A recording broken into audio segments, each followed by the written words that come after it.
It's fantasy time. For today's video, we will study this specific variation of Caro Kann defense or Caro Kann opening, which is the fantasy variation.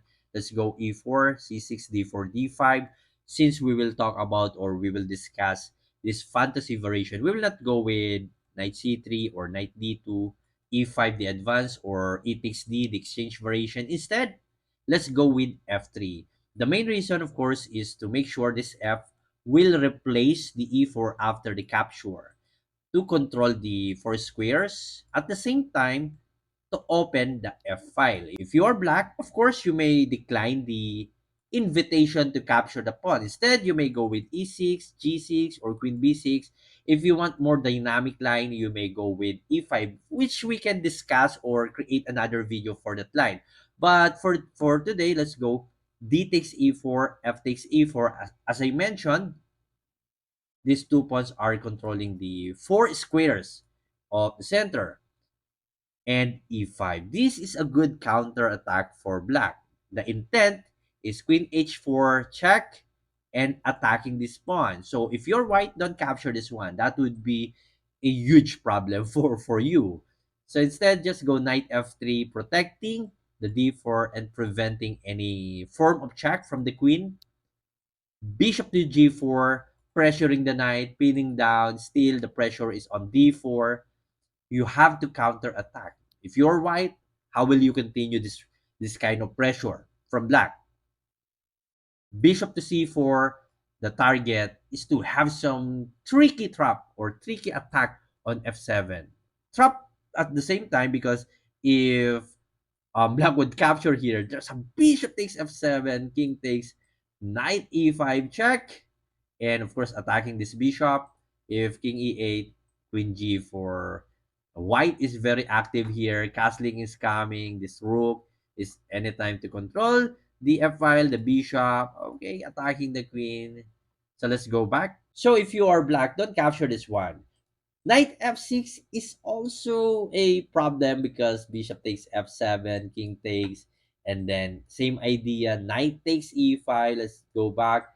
Capture, capture, queen takes g4. If queen takes d4, knight c3, and here white pieces are too active. This bishop is anytime to go here, castling queen side, controlling the d file. This rook may anytime to control the f file, and this king can no longer castling because it's already been moved. So let's go back. So for this position, d takes e, knight f6 will do no good for black because of the bishop takes f7. Instead, go to knight d7, protecting the e5 pawn. So if we will continue, white can go with what? H3 or castling, knight c3, bishop e3. But let's go with more threats to do.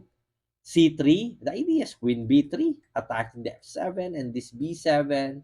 So that this would be fun line. C3, bishop h5. So you have to react immediately. Bishop h5 protecting the f7 pawn. Castling, now the pressure is on the f file, knight f6.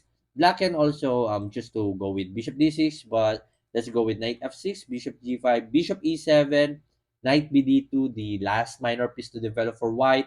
Castling, and for this one, your queen can go with queen e2, but let's go with queen e1. The idea is to have the queen h4 or queen g3 pressuring this g file. Capture, capture, bishop takes f3. If you will capture this one with your knight, knight takes e4. That this would be a problem for white because queen takes, bishop takes. White is pawn down without any pressure at all. There's no immediate attack. So the knight takes f3 is obviously a bad one. So g takes f3, opening this g file that anytime white can maximize or exploit. Knight b6 for black, attacking the bishop. And of course, queen takes d4 is coming. Bishop e3, knight takes, capture.